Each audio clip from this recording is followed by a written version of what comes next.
Deixa eu ligar aqui o... Boa tarde a todos vocês, meus amigos. Hoje, bom estudo para todos nós, está dizendo o Alberto, se Deus quiser. Hoje, dia 23 de junho de 2023, nós estamos reunidos aqui na Sociedade de Estudos Espírita Francisco de Assis para mais uma tarde de estudos. E nesse horário, como todo mundo sabe, nós estudamos essa obra maravilhosa de Sueli Caldas Schubert, Obsessão e Desobsessão, Profilaxia e Terapêuticas Espíritas. Tá igual, esse estudo aqui está muito bom em comparação com o nosso estudo da Ivone Pereira e do Diversidade dos Carismas, né? Que ontem deu quase um nó na nossa cabeça, o estudo ontem do Hermínio de Miranda, falando sobre personalidades múltiplas, tema muito interessante que nós vamos dar continuidade na próxima quinta-feira. Mas, nesse livro da Sueli, nós estamos estudando o capítulo 5, a ação do pensamento. E hoje nós vamos continuar nesse capítulo. Já é hoje, se eu não me engano, é a segunda aula, né? É a segunda aula do capítulo 5, a ação do pensamento. Hoje, dia 23 de junho. Para quem gosta das festas juninas, hoje é dia de São João, né? Dizem que é a noite mais fria do ano, hein? Dia 23 de junho. Então, vamos nos preparar. Mas antes de iniciarmos aqui o nosso estudo, vamos fazer a nossa prece, vamos agradecer a Deus, vamos agradecer a Jesus, agradecer ao Pai Criador, a oportunidade que Ele nos concede de estarmos aqui reunidos para mais uma tarde de estudo, para mais uma tarde de aprendizado, de reflexões.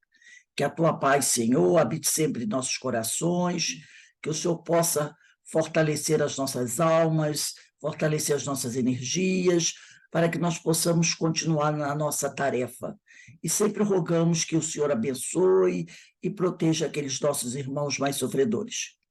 E assim, envolvidos por essas bênçãos que caem do alto, sobre todos nós, vinda dos corações amoráveis do plano espiritual e desses amigos espirituais que também vêm junto conosco estudar, nos auxiliar, nos intuir, nos amparar, te pedimos, ó Pai, amorosamente, que nos permita dar por iniciado o nosso estudo do dia de hoje. Graças a Deus. Bem, vamos lá dar início ao nosso estudo. Boa tarde, Dulcineia acabou de chegar, né? Verinha Eckart também. Então, boa tarde para todos os amigos que aí se encontram. Quem quiser pode botar sua mensagenzinha aqui no chat, né? Porque aí a gente vai olhando e vai vendo. O chat é para isso, para a gente colocar a mensagem, e aí qualquer comentário também pode se colocar no chat. Eu abro o chat aqui, leio, digo quem escreveu, tá? Vamos participar. Então, vamos iniciar o nosso estudo. Eu vou começar no parágrafo anterior, o último parágrafo lido na aula passada, quando Sueli diz assim: liberdade e responsabilidade, para merecermos a primeira, temos que assumir a segunda. Então, liberdade e responsabilidade. Para merecermos a liberdade, né, temos que assumir a segunda, que é a responsabilidade. E aí nós vamos agora para o tema de hoje. Dos tormentosos processos obsessivos. Começa assim a Sueli. O homem só se liberará quando entender o quanto é responsável pelo próprio tormento. E, na realidade, nós podemos analisar e pensar o seguinte: esse é o grande problema. Esse é o nosso grande problema. Porque ela diz assim: dos tormentosos processos obsessivos, o homem só se liberará, quer dizer, só se libertará quando entender o quanto é responsável pelo próprio tormento. Então, seria aquela questão de eu assumir o que para todos nós, né, para uns mais, para outros menos, e nós somos os responsáveis pelas nossas desgraças. E não o outro. Porque nós gostamos de acusar o outro. Ah, eu estou passando isso por causa de fulano. Fulano que é o culpado de eu estar nessa situação. E aí a gente tem essa dificuldade de assumir isso. Que aí entra a nossa questão do nosso orgulho, a nossa vaidade, entender que eu fiz uma escolha que não foi boa, né? Então a gente dificilmente gosta de assumir a responsabilidade, assumir que errou. Então, o dia que nós assumirmos isso verdadeiramente, a gente vai se libertar de grande parte dos nossos tormentos, e principalmente dos tormentosos processos obsessivos. E aí, olha aqui, o quanto é responsável pelo próprio tormento e pelos que infligiu aos que hoje lhe batem as portas do coração, roubando a paz que julgava merecer. Então, não somos apenas responsáveis pelas nossas dores, mas também por ter feito o nosso irmão, o nosso próximo, sofrer. E alguns desses a quem nós fizemos sofrer, por não serem criaturas evangelizadas, vêm nos cobrar.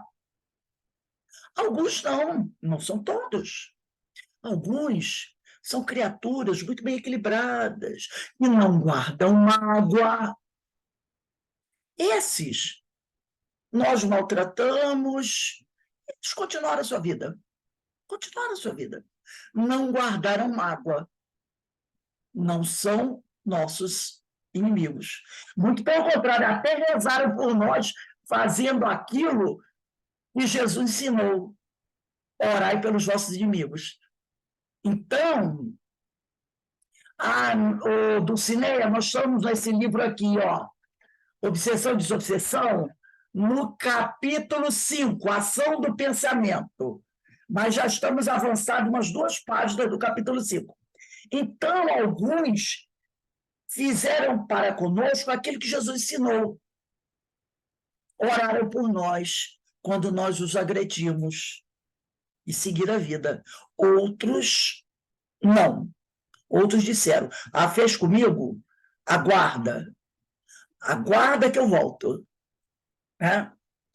Então, vamos pegar aí o livro dos médiuns, que eu pedi a todos vocês para pegarem. Vamos abrir na questão 254. Eu botei lá no Zap, né? Livro dos Médiuns, questão 254. Sempre é bom, quando a gente inicia o curso, a aula, dar uma olhadinha no Zap, no dia da aula, porque às vezes debaixo do cartazinho eu boto assim, apoio. Apoio quer dizer, o livro que a gente vai usar naquela aula. Livro dos Médiuns, todo mundo tem. Né? Lá na questão 254, vamos dar uma lidinha do item 1 até o item 5. Tá? Primeiro item. Eu vou pedir. Ana Constantino, você pode ler o item 1 da questão 254, que está na parte 2ª, capítulo 23, da obsessão. Eu vou ler o 254 e aí a Ana Constantino vai ler o item 1. No 254 diz assim: terminaremos este capítulo inserindo as respostas que os espíritos deram a algumas perguntas e que vêm em apoio do que dissemos. Pode ler o item 1. Item 1. Por que não podem certos médios desembaraçar-se de espíritos maus que lhes ligam, e como é que os bons espíritos que eles chamam não se mostram bastante poderosos para afastar os outros e se comunicar diretamente? Não é que falte poder ao espírito bom. É as mais das vezes que o médium não é bastante forte para secundar e que sua natureza se presta melhor ou outra relações e que seu fluido se identifica mais com o de um espírito do que com o de outro. Isso o que dá tão grande império aos que entendem de ludibriá-los. Quer saber? Porque os médiuns não conseguem se libertar dos espíritos maus que se ligam a eles. E que os espíritos bons que eles chamam, e na hora da coisa feia pede socorro, né? Ai, doutor Bezerra, ai, Ivone Pereira, ai, meu Santo Antônio, ai, meu São João, vem me ajudar. Por que que eles, né, a quem eles chamam, não se mostram bastante poderosos para afastar os outros e comunicar diretamente? Quer dizer, não é que os espíritos bons sejam fracos. De repente o cara diz assim, pô, eu chamei doutor Bezerra não deu conta, não. Vou tentar ir mais poderoso, né? Que tal eu chame aí da Santa Rita de Cássia? Entendeu? Não é isso. Não é que o espírito superior, que o espírito bom é fraco. Igual o teu povo que vai numa casa espírita e não quer resolver um problema, não consegue resolver, diz assim, eu vou para outra casa, que essa casa é fraca, vou procurar uma outra casa espírita mais forte. Tem gente que às vezes pensa isso. Às vezes pensa isso, né?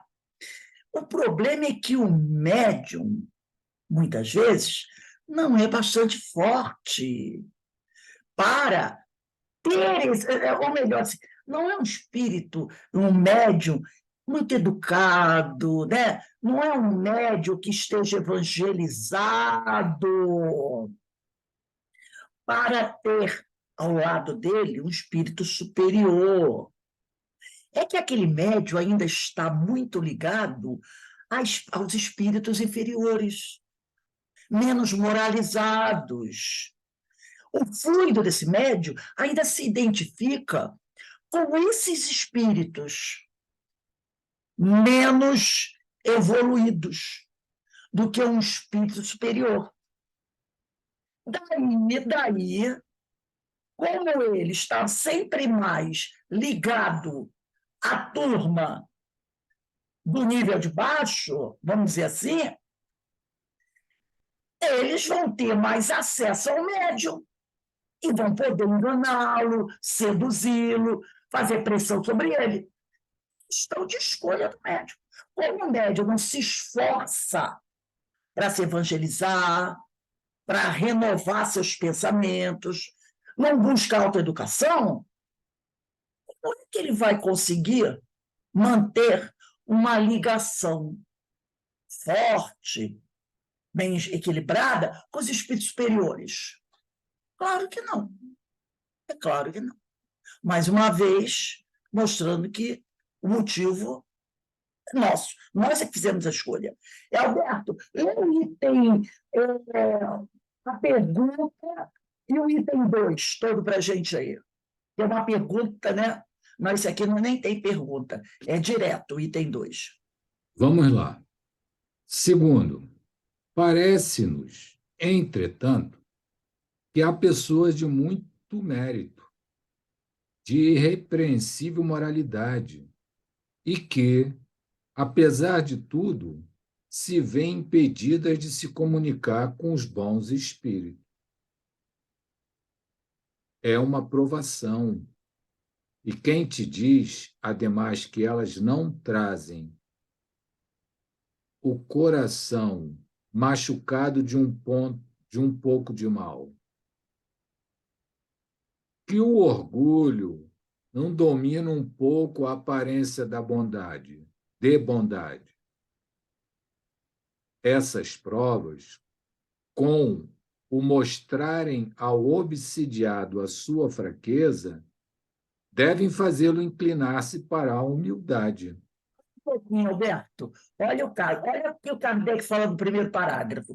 Parece-nos, entretanto, que há pessoas de muito mérito, de irrepreensível moralidade, que, apesar de tudo, se vê impedida de comunicar com o espírito. Quem olha faz uma avaliação, né? Você olha aquela pessoa ali, você diz, nossa, está sofrendo tanto, mas é uma pessoa tão boa, é uma pessoa tão moralizada. É a tua avaliação. Mas será que é mesmo? É isso que ele está dizendo aqui. Né? É como diz aquele ditado popular, quem vê cara não vê coração, né? Você acha que ele é assim, mas será que é mesmo? Tem muita gente que vive de aparência, não é? Aparenta ser uma coisa que não é. É isso que ele está colocando. Pode continuar aí, pega o terceiro parágrafo. Haverá na terra alguém que possa dizer-se perfeito? Ora, um que tem todas as aparências da virtude pode ter ainda muitos defeitos ocultos. Um velho fermento de imperfeição. Assim, por exemplo, dizeis daquele que nenhum mal pratica, que é leal em suas relações sociais, é um bravo e digno homem. Mas sabeis, porventura, se as suas boas qualidades não são risnadas pelo orgulho? Se não há nele um fundo de egoísmo? Se não é avaro, ciumento, rancoroso, maldizente e mil outras coisas que não percebeis? Posso? Parou para mim Não, aqui? vai até o final do parágrafo. Escutaram tudo? Porque para mim parou um instante aqui. Não, estamos ouvindo sim, pode continuar. Ah, então tá. Então tá. E não peraí. Maldizente e mil outras coisas que não percebeis, porque as vossas relações com ele não vos deram lugar a descobri-las. O mais poderoso meio de combater a influência dos maus espíritos é aproximar-se o máximo possível da natureza dos bons. Então, está querendo dizer que muitas vezes você só o conhece socialmente, vai ali na casa espírita, você não convive diariamente com aquela criatura. Então você, muitas vezes, não percebeu com os problemas que ele tem. Né? Porque normalmente a gente vai percebendo os problemas que os companheiros têm com o tempo, né? Com a continuidade das relações. Então, você encontra um companheiro na casa espírita e aquela coisa da casa espírita, todo mundo é bonzinho, né? Passou do portão para fora, a coisa fica esquisita. Então, você só conhece ali. Você está avaliando por uma aparência. Porque, senão, seria uma injustiça. Se ele está passando por aquela dificuldade, algum motivo há. José Marcos, você pode ler o terceiro para a gente? Sim. A obsessão que impede o médium de receber as comunicações que deseja é sempre um sinal de indignidade de sua parte? Eu não disse que é um sinal de dignidade, mas que pode haver um obstáculo contrapondo-se a certas comunicações. Cabe ao médium remover o obstáculo que se encontra nele mesmo. Sem isso, suas preces e suas súplicas de nada valerão. Basta que um doente diga a seu médico: dê-me saúde, quero passar bem. O médico não poderá fazer coisa alguma se o doente não fizer o que for preciso. Se há um obstáculo, se há um impedimento, o problema está no médico. Então, ele tem que procurar resolver esse problema. Como ele falou aqui, não adianta você ir no médico, o médico fazer aquela receita maravilhosa, olha, toma esses remédios que você vai melhorar. Aí você vai para casa e não toma os remédios. O que vai acontecer? Vai continuar doente, não é? Vai continuar doente.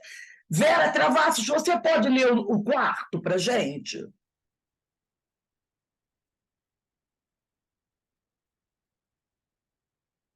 Verinha, está ouvindo? Tá, só um instantinho. Ah, tá. Me ouvindo? Tô sim, o quarto item, estamos ouvindo. Assim, a impossibilidade de comunicar com os bons espíritos seria uma espécie de punição?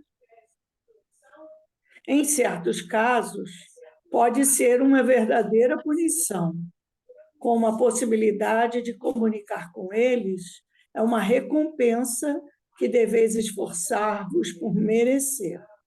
Veja-se perda e verdade no número 220. Vamos lá na 220, depois a gente volta aqui. Deixa essa página marcada. Vamos lá na 220, para a gente. Depois deixa essa página marcada para a gente voltar.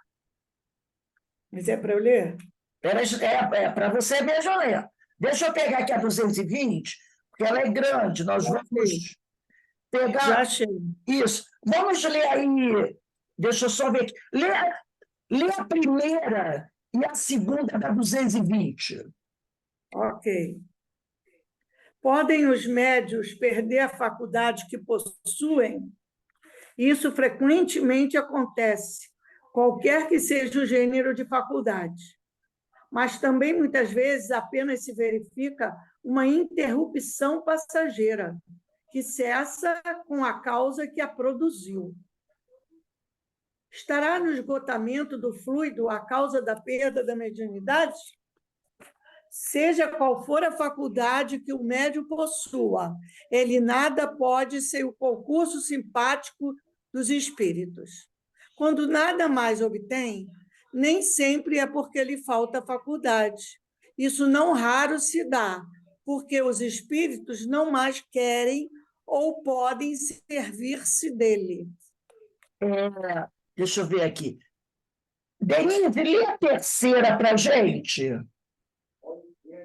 Ô, Rose, Pode falar, Alberto. enquanto a Denise se prepara para a leitura, fazer uma pergunta em relação a esse trecho que a Vera. Espíritos bons pode até se distanciar em função do nosso mau uso da mediunidade. Nós não nos moralizamos e, por vários motivos, os espíritos se distanciam.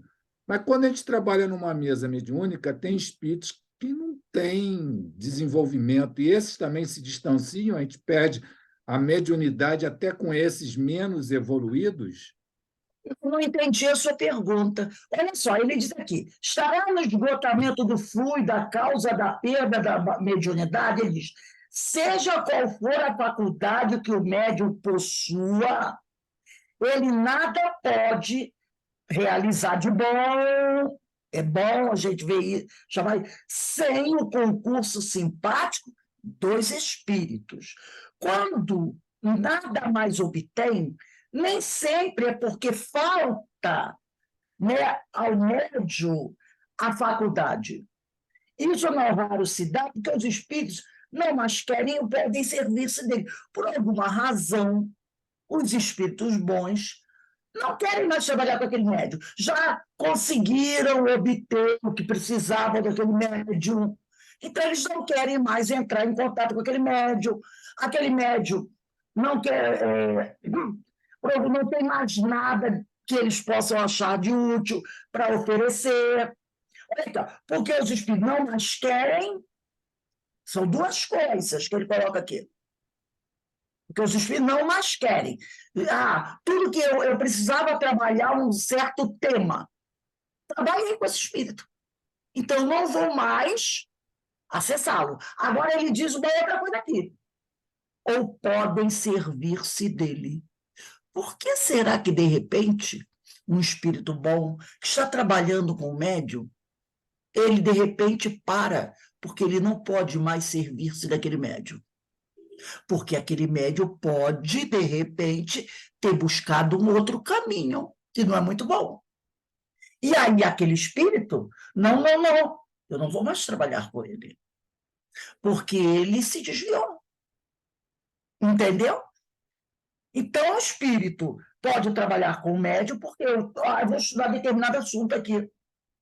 Esgotei o meu trabalho, eu não vou mais utilizar daquele médium. Esse médium pode desenvolver outra coisa. Agora, Sim, o médium pode se desviar também, não é? E aí eles, não quero mais trabalhar com ele. Fala. essa é uma parte do que eu tinha perguntado. Agora, o espírito bom se distancia, não vê Sim, condições, sim, o médium sim, não contribui moralmente, etc. e sim, tal. Mas o espírito inferior também, esse médium que pratica mal a sua mediunidade, não cuida-se moralmente, sim. o inferior também se distancia? Acho que não, né? Não, ele quer ficar perto. Quando o médium se torna um médium sem evangelização e o espírito bom se afasta, o que é? Lembra que eu já falei das hienas? Lembra que nós falamos das Deixa para o hienas? inferior se aproximar, Sim. né? Lembra? Vamos usar o exemplo da hiena, né? Um animal de grande porte, um leão, um tigre, um leopardo, ataca um cervo. Come, come, come até encher barriga. Está satisfeito, vai embora. Aí fica aquela carcaça ali, um resto de carne, até meio apodrecida. Vai ficar ali abandonado? Não. Vamos usar o exemplo da hiena. Ela está rodando, esperando o momento que ela possa se aproveitar da carcaça. Os leões saíram, os animais. Ela vai lá pegar o que sobrou. Entendeu? É igual os abutres também. O animal de grande porte come, está satisfeito, vai embora. Fica lá. Aí, daqui a pouco, os abutres começam a chegar. Percebeu? Lembra de Jesus? Quando afastou os espíritos inferiores daquele homem que estava obsidiado, o que ele falou? Se cuidem. Se cuida, toma cuidado. Porque aquele que eu mandei embora, ele pode voltar. E virar até 4 atividades. Então, se de repente um médium, um espírito, né, bom, se afasta de um médium, porque esse médium já não está com comportamento bom, isso não quer dizer que os espíritos menos felizes vão dizer, não, ele desviou-se. Não, eles querem isso. Eles vão se aproximar. Venha, meu amigo, para os meus braços, que eu receberei com todo carinho e amor. Não é? E muitas vezes o médium nem sabe que houve uma mudança. Ele pode até acreditar que aquele que está ali com ele ainda é o outro. Entendeu? Muitas vezes é tão sutil. E se alguém diz para ele assim, rapaz, esse não é mais aquele espírito que te atendia. Se ele já estiver no período de fascinação, ele vai dizer, é ele sim. E às vezes não é. Entendeu? Às vezes aquele novo espírito que se aproximou, esse leviano, adota até o nome do outro que se afastou. E aí você vê essas mensagens que o médium às vezes enviava, mensagens muito evangelizadas, mensagens com muito conteúdo doutrinário, onde o espírito até assinava. Dali a um tempo, esse mesmo médium produz, entrega uma mensagem com a assinatura daquele espírito. Mas quando tu olha o conteúdo, tu diz assim, tem alguma coisa errada aqui. Esse médium trabalhava com esse espírito. As mensagens dele eram tão edificantes. Olha agora a mensagem que ele está enviando. E são mensagens com outro conteúdo totalmente diferente. Mas o nome é do mesmo médium. Uma vez eu vi uma entrevista de um médium e ele passou por esse problema. Não sei se já se reequilibrou, não sei. Eu sei que ele tinha sempre, né, mandava mensagens lindíssimas através de um espírito com muito conhecimento desse espírito. Aí houve essa transformação, essa metamorfose. Os livros publicados por ele mudaram o estilo, mas o autor espiritual era sempre o mesmo nome. Uma vez ele foi entrevistado num desses programas espíritas e perguntaram para ele: o autor espiritual das obras é o mesmo? tem o mesmo, é o mesmo. Ele disse, é, sim. Aí ele falou assim, você tem certeza que o espírito fulano de tal, ele deu o nome do espírito, é o mesmo que há 5, 6 anos trabalha com você? Aí sabe o que ele respondeu? E daí que tem o mesmo nome não seja a mesma pessoa? Foi o que ele respondeu. E daí que tem o mesmo nome, mas não seja a mesma pessoa? Aí o pessoal teria certeza. Então ele quis dizer, tem o mesmo nome, assina o mesmo nome, mas e daí? Foi o que ele respondeu. Interessante, né? Quer dizer, o médio, esse médio já sabia que havia modificado o espírito, era outro, mas ele não tinha a mesma assinatura do primeiro, percebeu? Isso chama-se adulteração. E o médium sabia disso, que não era o mesmo, mas que assinava. Para quê? Para atrair as pessoas que gostavam da obra. Então, e aquelas que não estudavam, entravam carregando todos aqueles absurdos que agora ele escrevia, ele enviava. Verdadeiro. Rose, Oi, fale. é fascinação, né? É um tipo de fascinação. Qual a primeira coisa que o espírito fascinado, a recomendação é afastar-se daqueles que podem criticar a sua obra. Afasta, porque eles têm inveja de você. Eu sou seu protetor. E aí a pessoa, todo fascinado, no fundo, tem muita vaidade, muito orgulho, né? Eu vou ter que sair, tá? Um beijo para vocês. Um beijo, um beijo. Aí aqui, ainda, nós estamos no item 220, não é isso? Eu estou aqui, no item 220, nós lemos o 1, 2, o terceiro, né? Já lemos o terceiro? Eu vou ler aqui só o terceiro, né, da questão 220. Que é o que pode causar o abandono de um médium por parte dos espíritos? Eu tinha pedido para a Denise. Denise, você pode ler a resposta para a gente, da terceira?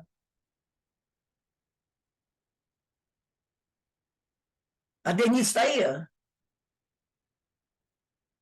Eu acho que não, né? Então, a pergunta é, que é o que pode causar o abandono de um médium por parte... Sim, Rose, tá. mas eu não sei qual é o item que você está falando. Eu estou no 220, terceiro item da 220, porque a gente estava lendo a 254, aí eu pedi para a gente ir na 220. Já lemos a primeira e a segunda. Agora é o terceiro item da 220. Espera um minuto, por favor. Que eu não tinha entendido isso. Eu estava perdida. Que eu estou no Kindle. Tá. Aí eu tenho uma certa dificuldade em achar. Espera aí. A 220... A Denise procura essa questão agora, acho que vai responder também parte do que eu estou falando. A 220 é perda e suspensão da mediunidade. Está no capítulo 17, da formação dos médiuns, né? Na parte segunda. Lê para a gente aí o terceiro. Terceiro. Jesus. É como distinguir se é um espírito que responde ao do médium ou ao outro? Não. O terceiro é da questão 220, que é o que pode causar o abandono de um médium por parte dos espíritos. Eu estava na 223. Na 220. A resposta, né? Isso. O que mais influi para que assim procedam os bons espíritos é o uso que o médium faz da sua faculdade. Podemos abandoná-lo quando dela se serve para coisas frívolas ou com propósitos ambiciosos. Quando se nega a transmitir as nossas palavras ou os fatos por nós produzidos aos encarnados para que para ele apelam ou têm necessidade de ver para se convencerem. Este dom de Deus não é concedido ao médium para seu deleite, e ainda menos para a satisfação de suas ambições, mas para o fim da sua melhora espiritual e para dar a conhecer aos homens a verdade. Se o espírito verifica que o médium já não corresponde às suas vistas e já não aproveita das instruções nem dos conselhos que lhe dá, afasta-se em busca de um protegido mais digno. Então, como disse Alberto, aqui fecha o caixão. Deixa muito claro os motivos, né? Agora, vamos voltar à questão 254, tá? 254, no item 4º, onde a gente estava originalmente. 254, capítulo 23 da obsessão. No item 5º, 254, item 5º. Eu vou ler aqui para vocês. Não se pode também combater a influência dos maus espíritos moralizando-os? Sim, mas é o que não se faz. E é o que não se deve descurar, quer dizer, descuidar de fazer. Porquanto, muitas vezes, isso constitui uma tarefa que vos é dada e que deveis desempenhar caridosa e religiosamente. Por meio de sábios conselhos, é possível induzi-los ao arrependimento e apressar-lhes o progresso. Como pode um homem ter, a esse respeito, mais influência do que a tem os próprios espíritos? Como é que o encarnado pode ter sobre um desencarnado mais influência do que os próprios espíritos e ter condições até de evangelizá-lo? Né? Essa é a pergunta. Poxa, como é que eu, encarnada, vou conseguir evangelizar um desencarnado? Como é que eu vou ter mais força sobre eles do que os próprios mentores espirituais? Olha a resposta.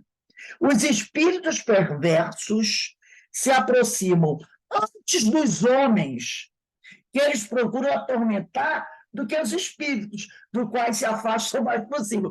Então, o espírito leviano no plano espiritual, ele vai escolher se aproximar do espírito evangelizado superior, desencarnado, ou de um encarnado que está meia bomba?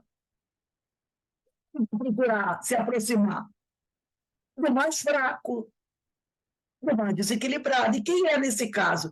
Nós, os encarnados. Não é?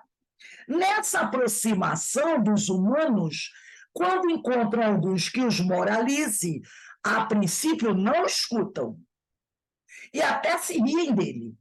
Depois, se aquele os sabe prender, quer dizer, os sabe conquistar, atrair, acabam por se deixarem tocar. Os espíritos elevados, só em nome de Deus, lhes podem falar, e isto os apavora. Tá? O homem, indubitavelmente, não dispõe de mais poder do que os espíritos superiores. Porém, sua linguagem se identifica melhor com a natureza daqueles outros. E, ao verem o ascendente que o homem pode exercer sobre os espíritos inferiores, melhor compreendem a solidariedade que existe entre o céu e a terra. Demais, o ascendente que o homem pode exercer sobre os espíritos está na razão da sua superioridade moral. Ele não domina os espíritos superiores, nem mesmo os que sem serem superiores são bons e benevolentes, mas pode dominar os que lhes são inferiores em moralidade. Vamos dar uma olhadinha aqui na questão 279. Vamos lá na frente. 279. Para a gente fechar o pacote aqui. 279. Verinha Eckhart, pode ler para a gente? A questão 279 está no capítulo 25, parte 2ª, das evocações. Lê para a gente aí a questão 279, Verinha.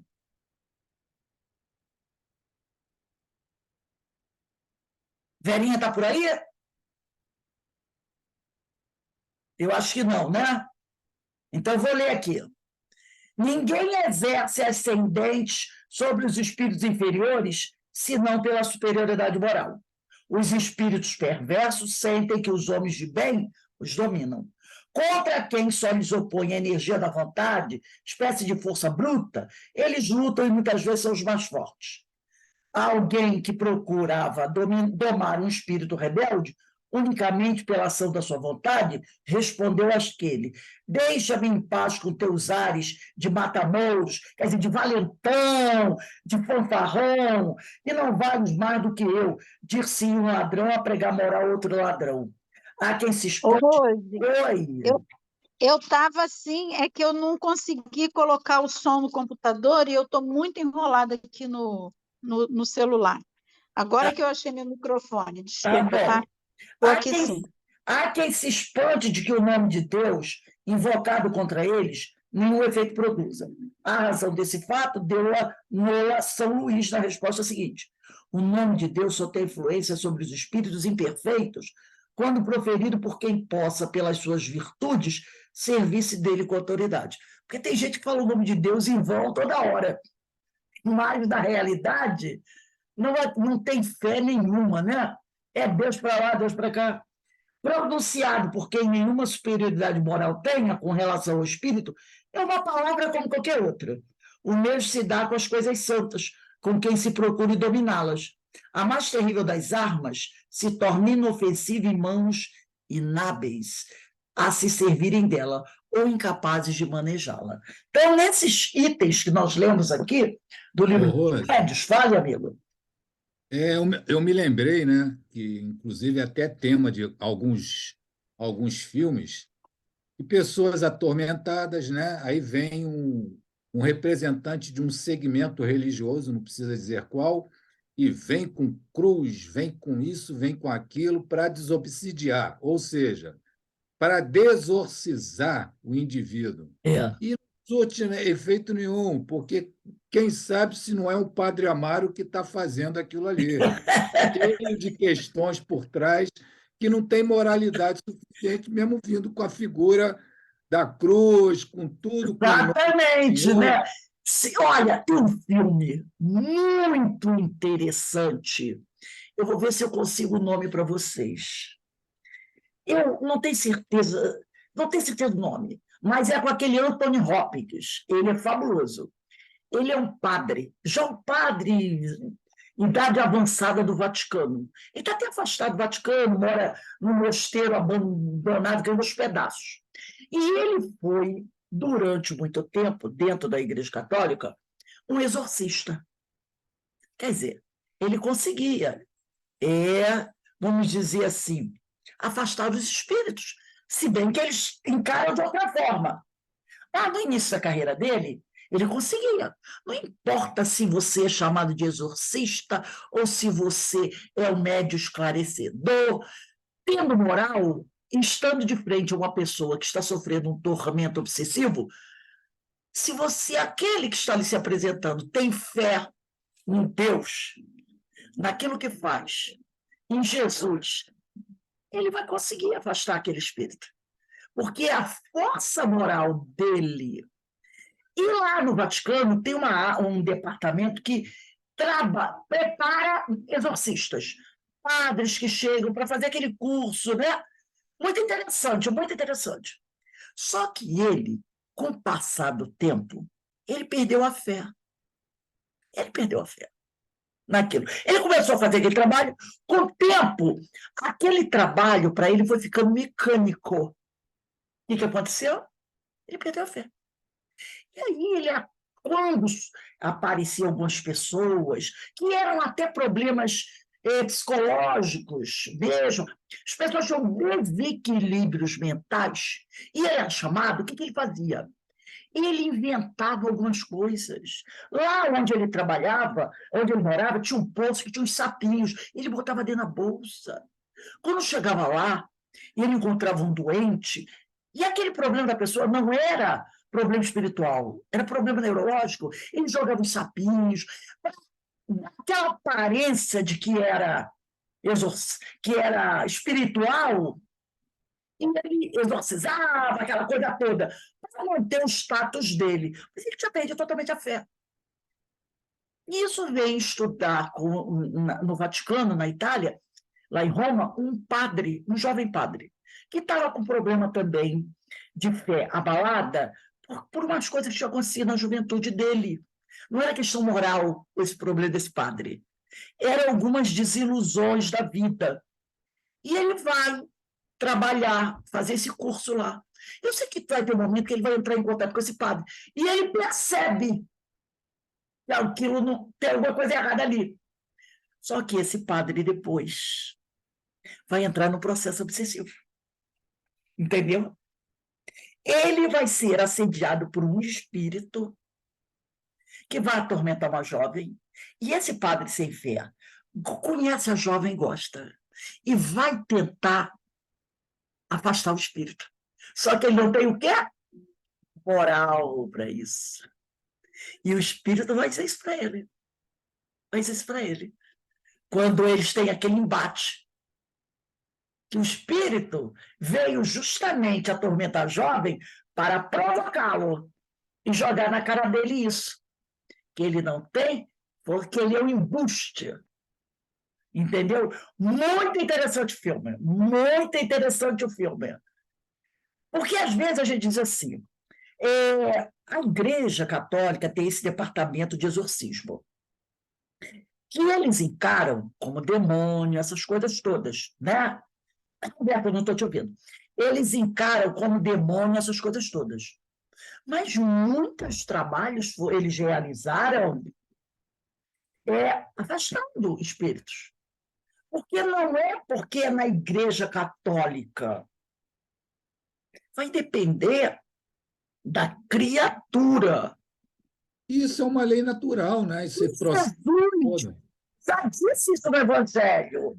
Quando uma vez os discípulos dele chegaram para ele e disseram, Senhor, nós encontramos 2 discípulos de João Batista, afastando os demônios em nome do Senhor e em nome de Deus. Nós os proibimos. E o que Jesus respondeu? Não façam isso. Se eles estão fazendo bem, não importa em nome, se é de João, se é em meu nome, se eles estão trabalhando com fé em Deus e na verdade, que eles continuem fazendo. Entendeu?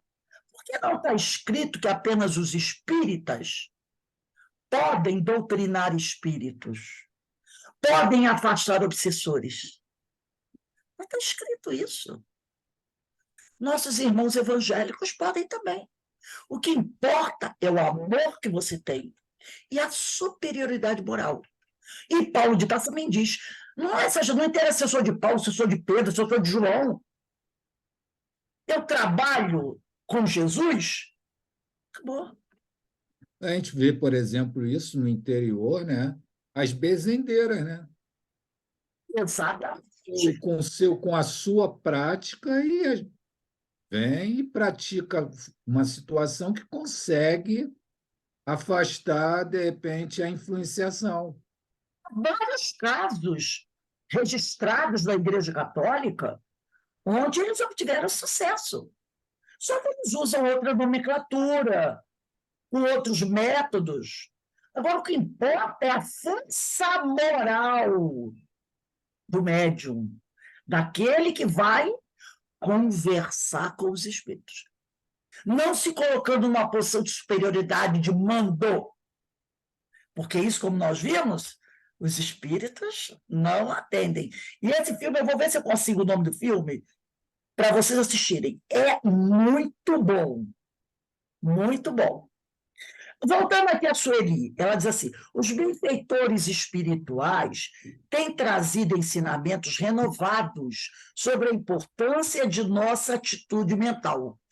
Julgamos, entretanto, que mesmo nós, os espíritas, ainda não conseguimos avaliar o que representa o pensamento em nossa roupagem de espíritos imortais encarnados ou não. Por isso que a gente está estudando sempre isso, né? Sobre o pensamento, a força do pensamento. A verdade é que refletimos pouco a esse respeito. Não damos o devido valor à necessidade de selecionar as ondas mentais que emitimos e as que captamos. Isso aqui é importantíssimo, gente. Vamos sublinhar. Não damos o devido valor à necessidade, tá? A necessidade de selecionar as ondas mentais que emitimos. Lembra quando falamos sobre sustentabilidade? Sobre a atmosfera espiritual no estudo de sábado? Isso. Da poluição que nós emitimos para o plano espiritual, e que essa poluição vinda do nosso pensamento é pior do que a fumaça que sai do cano de escapamento do carro ou das fábricas, ou do lixo que é jogado nos mares. Então, não damos o devido valor à necessidade de selecionar as ondas mentais que emitimos, é o lixo que a gente joga na atmosfera, o lixo que sai da nossa mente, e as que captamos. Olha a reciprocidade aí. E nisto reside todo o segredo. E nisto reside todo o segredo, se assim podemos dizer, da existência humana. É a sustentabilidade. Está lá no livro, né, que nós estudamos no sábado, maravilhoso, por sinal, que muito pouca gente conhece, que é esse aqui, ó, Paulo de Tarso e as Leis Morais. Tá? Esse livro é maravilhoso. Então, falando da sustentabilidade espiritual, não é? Porque a gente não para pensar nisso. A gente se preocupa muito com a sustentabilidade ambiental, mas esquecemos da sustentabilidade espiritual, tá? Que é muito, muito importante. As duas são importantes, mas a espiritual está um pouco acima. E nós estudamos isso no sábado, às 16h15. Quem quiser participar, o estudo é muito bom. Então, ela diz aqui, na qualidade do pensamento que emitimos, está falando de sustentabilidade espiritual, na qualidade do pensamento que emitimos, que cultivamos, não é? Eu vou até colocar aqui, sustentabilidade espiritual. Que emitimos, que cultivamos e que recebemos dos outros, aceitando-os ou não, porque aí entra o livre-arbítrio, está o mistério da saúde e ou da doença, da paz ou do equilíbrio. Também falamos isso lá no livro, né? Paulo de Tarso e as Leis Morais, no capítulo Sustentabilidade Espiritual. Na qualidade do pensamento que emitimos, que cultivamos e que recebemos dos outros, porque eu emito, cultivo e recebo. Aceitando-os ou não, livre-arbítrio. Está o mistério da saúde e da doença. O que é que eu estou agasalhando? Da paz ou do desequilíbrio? É sabido, diz Sueli Caldas Schubert, que o pensamento é mensurável, que é uma força eletromagnética, conforme ensina Emmanuel. Mas estando cientes disto tudo, ainda assim não damos a devida importância à ação do pensamento. A gente fala disso o tempo todo, não é verdade? O tempo todo. O livro Consolação, o livro Pensamento e Vida, Mediunidade e Sintonia, são livros de Emmanuel aqui. A gente fala disso o tempo todo. Mas, mesmo estando cientes de tudo isso, nós ainda não damos a devida importância à ação do pensamento. E aqui, para encerrar a aula de hoje, eu trouxe um texto. Vamos lá. Compartilhar. Ah, está aqui. Deixa eu um instantinho aqui. Deixa eu só ver aqui um instantinho. Tá aqui, é porque do livro Nos Domínios da Mediunidade, aqui. Acredito que todos vocês estejam vendo agora, não é? Nos Domínios da Mediunidade, capítulo 26. Quem quiser depois dar uma olhadinha no livro dos Domínios da Mediunidade, psicografia de Francisco Cândido Xavier pelo Espírito André Luiz, capítulo 26. André Luiz diz assim, na realidade, quem está comentando é o orientador espiritual Aulus. Então, André Luiz disse assim, muito importante o estudo da força mental, considerei sob forte impressão. Aulus sorriu e comentou, o pensamento espalha nossas próprias emanações em toda parte. Aqui se projeta. Deixamos vestígios espirituais onde arremessamos os raios de nossa mente. Assim como o animal deixa no próprio rastro o odor que lhe é característico, tornando-se, por esse motivo, facilmente abordável pela sensibilidade olfativa do cão. Porque o cão, normalmente o cachorro, ele marca o território dele, né? Quando libertados do corpo denso, aguçam-se-nos os sentidos. E esses fenômenos, dentro da esfera em que se nos limitam as possibilidades evolutivas. Somos, desse modo, induzidos a crer, considerou meu companheiro, que não dispomos de recursos para alcançar o pensamento daqueles que se fizeram superiores a nós. Não é? Então, somos induzidos a crer que não dispomos de recursos ainda para alcançar o pensamento daqueles que se fizeram superiores a nós. Nós não temos recursos ainda para alcançar o pensamento dos espíritos superiores.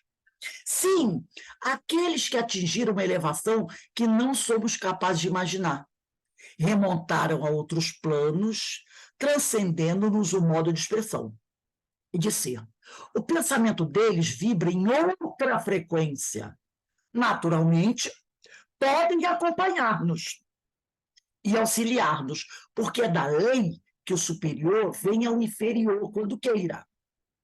Contudo, por nossa vez, não nos é facultado segui-los. O assistente refletiu um instante e prosseguiu. Simbolizemos para discernir, né? Simbolizemos para discernir. O que ocorre entre eles e nós acontece entre nós e os seres que se nos localizam à retaguarda. Então, o que acontece entre eles e nós, acontece entre nós e aqueles que estão um pouco abaixo de nós, né? Podemos, por exemplo, cuidar dos interesses das tribos primitivas, ou retardadas, retardadas no sentido de atrasadas, tá, gente? Daquelas mais primitivas, tá? Era uma forma ainda, como se falava naquela época, mas a palavra retardada não quer dizer de doente mental, não. É aquelas que ainda estão lá nos seus primeiros caminhos, sem que elas consigam fazer o mesmo a nosso favor. Claro, claro. Esses nossos irmãos dessas tribos, vamos dizer dessas tribos que vivem na Amazonas, na Amazônia, que os tem um nome especial que me fugiu agora, dessas tribos que ainda não tiveram assim, um contato maior com o homem. Eles realmente não têm condições agora, nesse momento, de nos ajudar nos nossos interesses. Será que nós podemos conversar com esses nossos irmãos que vivem lá nas tribos, né? Bem afastados no meio da selva, para que ou nós, os homens civilizados, não tenhamos a facilidade de ir até lá e comprometê-los? Eles poderiam nos ajudar no desenvolvimento do trabalho tecnológico? Eles poderiam ajudar nas pesquisas para encontrar aqueles irmãos que desencarnaram dentro daquele submarino? Claro que não. Né? Nós podemos até auxiliá-los dos seus interesses, mas eles não conseguiriam fazer o mesmo a nosso favor. penetramos os costumes e conhecimentos da Taba, sem que a Taba entenda patavina, né? Quer dizer, nada de nosso edifício cultural. O pensamento nos condiciona ao círculo em que devemos ou merecemos viver. Gente, quando a gente está falando sobre isso, a gente não está desmerecendo os nossos irmãos indígenas, não. O que a gente está falando é isso. Seria a mesma coisa que compararmos com uma criança. Eu posso atender as necessidades de uma criança de 3, 4, 5 anos. Mas será que essa criança pode me ajudar nos meus interesses? Vamos imaginar uma criança de 7 anos, 8 anos, que vai fazer uma provinha de matemática. Então, eu vou até lá, eu tenho condições de ajudá-la a compreender aqueles conceitos que estão ali, né? Para que ela tenha uma boa nota na prova. Mas será que essa criança de 7 anos pode ajudar um aluno que está terminando o 2º grau? Ou alguém que está estudando matemática avançada na universidade? É claro que não. É essa comparação, tá? O pensamento nos condiciona ao círculo em que devemos ou merecemos viver. Olha só, o pensamento nos condiciona, nos coloca, né, no círculo em que devemos ou merecemos viver. E só ao preço de esforço próprio ou de segura evolução logramos aperfeiçoá-lo, superando limitações para fazê-lo vibrar em esferas superiores. Não é? Então, é isso que ele está querendo dizer. Vai ser através de muito esforço, de muito trabalho, que nós podemos ir aperfeiçoando o nosso pensamento, superando limitações, né? Através da nossa autoeducação, para poder fazer ele vibrar em esferas superiores. Então, nosso irmão Aulus aqui nos traz essa lição tão importante, né? E foi o que a nossa a irmã Sueli disse aqui: é sabido que o pensamento é mensurável, que é uma força eletromagnética, conforme ensina Emmanuel, mas estando cientes disto tudo, ainda assim não damos a devida importância à ação do pensamento.